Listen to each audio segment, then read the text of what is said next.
আরে চিকেন, চিকেনের ঠ্যাংটা কার বটে চিকেন।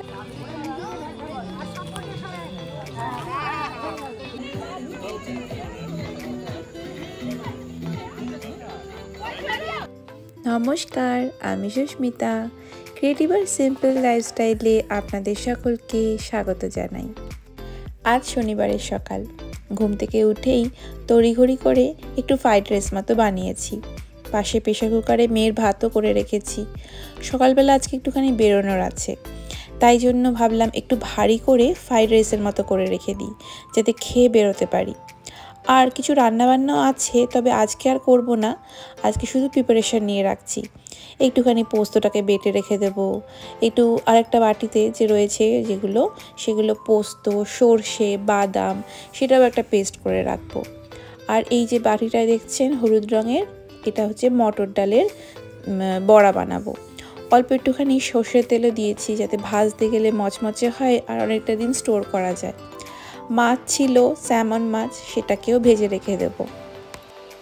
এখানে কস্কো থেকে এই স্যামন মাছের ফিলেটা নিয়ে আসি, বেশ সস্তাও পড়ে আর খেতে তো ভীষণ ভালো লাগে।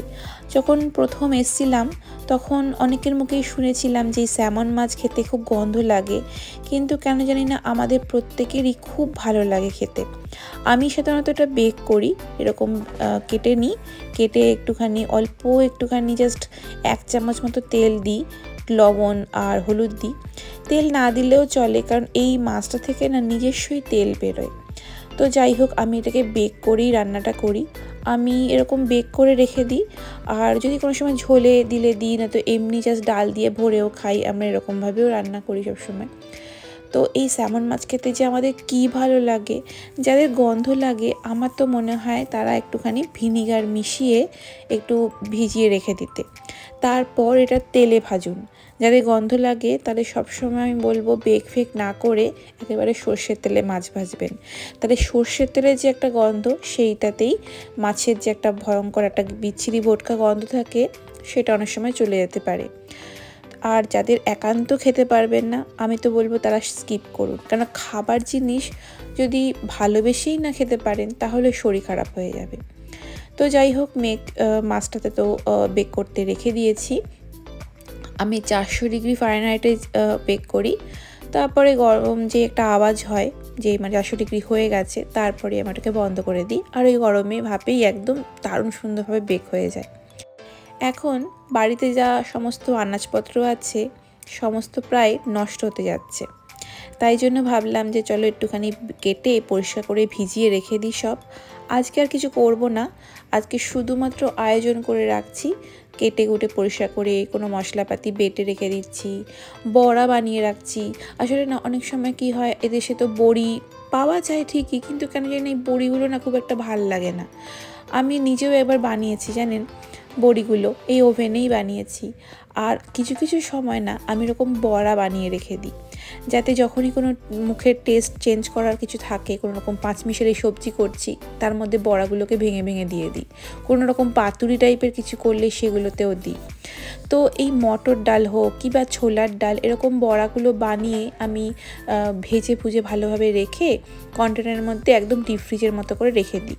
অনেক সময় নর্মাল ফ্রিজেও রাখা যায়, আর বাজতে বাজতে তো দূরে একটা তো খাওয়াই হয়ে যায়। এই বড়াগুলো দিলে যে কোনো সময় আপনি যখন তখন কোনো মুখ চেঞ্জ করবার জন্য কোনো রকমের বোরিং রান্নাকে একদম অসাধারণ একটা রান্নায় পরিণত করতে পারবেন। তাই আমি সবসময় এরকম কিছু একটা করে রেখে দিই। এই যে ডালের যে জলটা ছিল, সেই জলটাও রেখে দেব, যখন আমি কোনো রান্না করব তার মধ্যে দিয়ে দেব। আসলে রান্নাগুলো না কি হয়, যখন তখন করা যায়, তখনই যদি প্রিপারেশন নিয়ে রেখে দেন বা আপনি একটা প্ল্যানিং করে রেখেছেন বা আয়োজন করে রেখে দিয়েছেন, তখনই কিন্তু খুব তাড়াতাড়ি সমস্ত রান্না হয়ে যায়। তো আজকে আমাদের একটুখানি বেরোনোর আছে, তো সেই জন্যই সকাল সকাল উঠে এই সমস্ত প্রিপারেশানগুলো করে রেখে দিচ্ছি, যাতে সময়টাও বেশ একটা ইউটিলাইজ হয়ে যায়, সময়টাও চলে যায় কাজগুলোর মধ্যে দিয়ে। আর তারপর যখন আমি রান্না করতে বসবো তখন আর অনেকটা টাইম লাগবে না। যাই হোক, মাছটা ভালোভাবে বেক হয়ে গেছে। এবার আমি একটুখানি বিনস ছিল, সব বিনসগুলোকে একটু পরিষ্কার করে কেটে ভিজিয়ে রেখে দেব। বিনস এখানে না ফ্রোজেনও পাওয়া যায়, আবার একটুখানি এরকম নর্মালভাবেও পাওয়া যায়। নর্মালভাবে আনলে কি হয়, সেগুলো না ভীষণ তাড়াতাড়ি ছাতুলা পড়তে থাকে। তো সেই জন্য আমি কি করছি, ওগুলোকে কেটে পরিষ্কার করে ধুয়ে একটু শুকিয়ে নিই, তারপর আমি ডিপ ফ্রিজে রেখে দিই। তবে আজকে আর ডিপ ফ্রিজে রাখবো না, কারণ এই সমস্ত বিনস আমার রান্না হয়ে যাবে। তো আমি এগুলো ভিজিয়ে রেখে দিচ্ছি। এবার একটুখানি গাজরগুলো কাটবো। এবারে আমি গাজর এনেছিলাম, একসাথে অনেকটা করে পাওয়া যায়, কিন্তু আমাদের বাড়ির সামনে যে একমি ছিল সেখানে আবার অল্প করে পাওয়া গেছিলো। তাই মাত্র 4-5টার জন্য আবার কি রাখবো, এগুলোকে কেটে একেবারে রান্নাই করে ফেলবো। একটা 5 মিশালি সবজি বানাবো, সেটার জন্য এই সমস্ত প্রিপারেশানগুলো নিয়ে রেখে দিচ্ছি। আসলে এই সময়টায় আমি এগুলো সবজি কাটছি কেন, কারণ কোনো রান্না বান্না না, জাস্ট প্রিপারেশান না রাখছি। আজকে আমাদের একটুখানি বেরোনোর আছে, আজকে আমাদের একটা পিকনিক আছে। তো পিকনিকে দুপুরের খাওয়া দাওয়া হবে, আয়োজন হবে ওখানে। তো সব মানে বাইরে থেকে খাবার দাবারই আনা হবে। তো সেখানে বউদের মানে কাজ একটু কম, কেউ কিছু রান্না করে নিয়ে যাবে না, সব ছেলেরাই কি সব প্রিপারেশান নিয়ে যাবে। তো যাই হোক, যাওয়া তো এখনও দেরি আছে। আমরা তো এখান থেকে বেরোবার ইচ্ছে আছে, মানে মেয়েকে একেবারে ভাত খাইয়ে নিয়ে বেরোবো, ওখানে গিয়ে আর ভাত খাওয়াবো না। তো সব খাইয়ে দাইয়ে নিয়ে আমরাও সেই জন্য একটুখানি ফ্রাইড রাইস করে রেখেছি, যাতে কি ওই একটুখানি খেয়ে মানে কতক্ষণে খাবো, তাই জন্য একটু ফ্রাইড রাইসের মতো করে রেখে দিলাম, যাতে বাড়ি মানে ঘুরে এসে যদি খিদে পায় তাহলে ছেলেকে একটু খাওয়াতে পারি বা আমরাও খেতে পারি। তো যাই হোক, আমরা চলে এসেছি। আমরা যেখানে আজকে পিকনিকটা করছি সেটার জায়গাটার নাম হচ্ছে ওয়াশিংটন স্টেট পার্ক।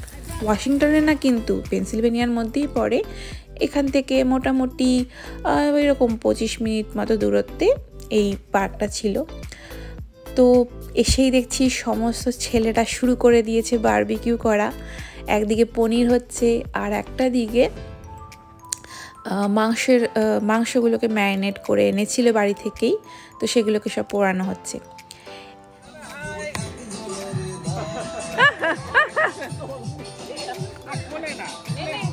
চলো বল নিয়ে খেলি। বল কই? চেষ্টা, বল কোথায়? পাওয়া যাবে না ওকে।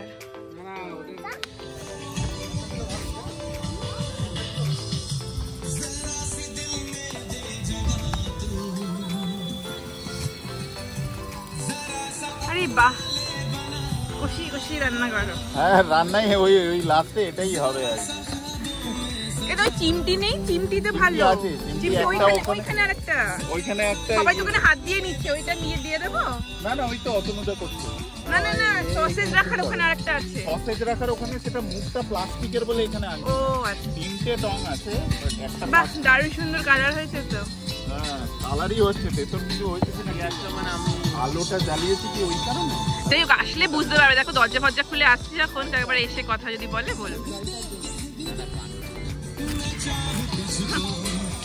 এই রিয়ান, খাবি আর কিছু? ওয়াটারমেলন খাবে? ওয়াটারমেলন খাবে? ঠিক আছে, চলো দিচ্ছি তোমায়। স্টার্টার হিসাবে ছিল হটডগ। একতরফা অবশ্য খেয়ে নিয়েছি, আবার একটু ভাবছি শুধুমাত্র বা সসেসটাকে খাই। তো খাবার দাবারের মেনু বলতে সব ম্যারিনেট করা মাংস আনা হয়েছিল, চিকেন, আর ছিল পনির। সব ম্যারিনেট করেই বাড়ি থেকে আনা হয়েছিল, এখানে শুধু জাস্ট পুড়িয়ে রান্না করে খাওয়া হচ্ছিল। আর ছিল বিরিয়ানি, একটা জায়গা থেকে অর্ডার করা হয়েছে, তবে এখন বিরিয়ানিটা আনা হয়নি, মানে যেই দাদা নিয়ে আসবে সে এখনও আসেনি। আমরা শুধু জাস্ট খাচ্ছি ঠিকই, কিন্তু গল্প করাটাই অ্যাকচুয়ালি মেন ছিল। চিকেন পুড়িয়ে নিয়ে আসা হয়েছে, অনেক রকমের স্ন্যাক্স ছিল, বাচ্চাদের জন্য পিৎজা ছিল, ফলের মধ্যে আনারস ছিল, তরমুজ ছিল, আর সবার মা বাবারাও এসছেন, শ্বশুর শাশুড়িরাও এসছেন, তারাও সবাই একটা গ্রুপ মিলে গল্পগুজব চলছে। এটাই তো একটা আনন্দ না, মানে খাওয়া দাওয়া তো, পিকনিকে খাওয়া দাওয়া তো একটা আছেই, সেই সাথে যে অনেক দিন পর যে সবার সাথে একসাথে গল্পগুজব, বাচ্চাদের হই হুল্লোড় একসাথে, তো সেটাই মানে আমরা সবাই খুব মিস করি। কিন্তু এরকম যখনই কোনো রকম পিকনিক বা বারবিকিউ টাইপ কিছু হয়, ভাবে গেট টুগেদার একটা হয়, তো সেইটা আমরা মানে আমরা খুবই এনজয় করি সেই জন্য। সবাই অবশ্যই এনজয় করে, এমন কিছু নতুন মানে আমি নতুন কিছু বলছি না। তো যাই হোক, এই পার্কটা ছিল খুব সুন্দর, সুন্দর বলতে প্রাকৃতিক পরিবেশও খুব ছিমছাম, কোনো ক্রাউড ছিল না, আর খেলার একটা জায়গা ছিল, ব্যাস। এর কিছুই মানে কোনো অ্যাট্রাকশন কিছু নেই, মানে কোনো অ্যাক্টিভিটি টাইপ আর কিছু ছিল না, শুধু একটা মাঠের মতনই এই যা।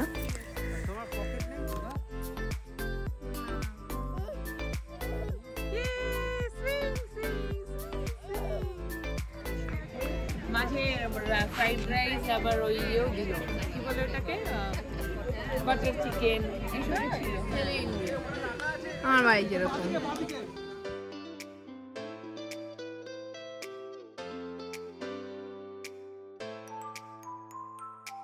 আবার দাঁড়িয়ে পড়েছি কেন? ও চারপাশটা একটুখানি ঘোরাঘুরি শুরু করেছি, খাওয়া দাওয়া একটু হয়েছে, ফিরেই দেখলাম আরে বিরিয়ানি চলে এসছে। একটু লেট করেই বিরিয়ানিটা খেলাম, কারণ পেটটা এতটাই ভরে গেছিলো যে কি বলবো। যাই হোক, এই সময়টা এখন খুব সুন্দর, সবাই এখন নিজের আনন্দে রয়েছে। পিকনিকে আসলে, পিকনিক তো একটা মাধ্যম, সবাই মিলে একসাথে জড়ো হয়ে গল্প গুজব করা, খাওয়া দাওয়া, হই হুল্লোড়, মানে এই মুহূর্তগুলো না আমি ভীষণ মিস করি। কারণ এখন আর সেরকম মানে এত ব্যস্ত লাইফে সবাইকে একসাথে পাওয়া খুবই দুষ্কর। তো এই পিকনিকের সূত্রে, মানে একটা কোনো গেট টুগেদারের সূত্রে যে সবাই একসাথে হয়েছে, এটাই অনেক বড় ব্যাপার। আর আমরা এখন মিউজিক্যাল চেয়ার খেলছি, খেলতে খেলতে সেই ছোটোবেলার স্কুল লাইফের কথা মনে পড়ে যাচ্ছে। এমনি বন্ধুবান্ধবরাও যখন আমরা খেলতাম বেশ মজা লাগতো। বাচ্চাদের একটা তরফ, একটা মানে আমাদের বড়দের মেয়েদের একবার হলো, এখন বাচ্চাদের একটা হচ্ছে, খুব মজা হচ্ছে, সবাই মিলে যে কী আনন্দ করছে। আমরা তো প্রথমেই আউট হয়ে গেছি, আমার ছেলেটা যেতে না যেতে সেও প্রচণ্ড আউট হয়ে গেছে। তো যাই হোক, আউট তো একটা মজার, কিন্তু এই যে খেলছি সবাই মিলে, মানে ব্যাপক সুন্দর সময়টা কাটছে আমাদের সবার, হই হুল্লোড়, চেঁচামেচি, মজা, দারুণ সুন্দর সুন্দর একটা পিকনিকের সময় চলছে।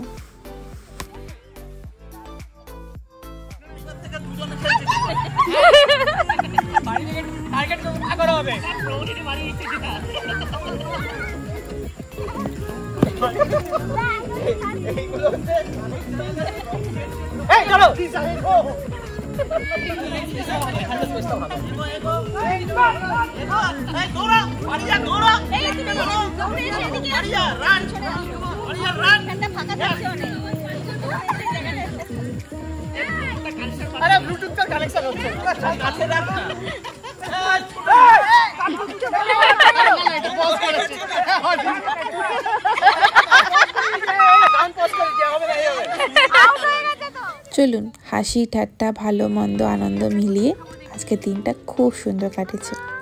থ্যাংক ইউ সেই সমস্ত মানুষদের যারা এত সুন্দরভাবে এই পিকনিকের আয়োজন করেছে, এবং আমরাও সবাই মিলে যে পার্টিসিপেট করেছি, বাচ্চারাও আনন্দ করেছে, বয়স্ক যে সমস্ত মানুষেরা এসেছেন, আমাদের মা বাবারা, তারাও যে আনন্দ করেছেন, সেই জন্য একটা সবাইকে থ্যাংক ইউ এত সুন্দর একটা দিন কাটানোর জন্য। আর আজকের এই ভিডিওটা এখানেই শেষ করছি।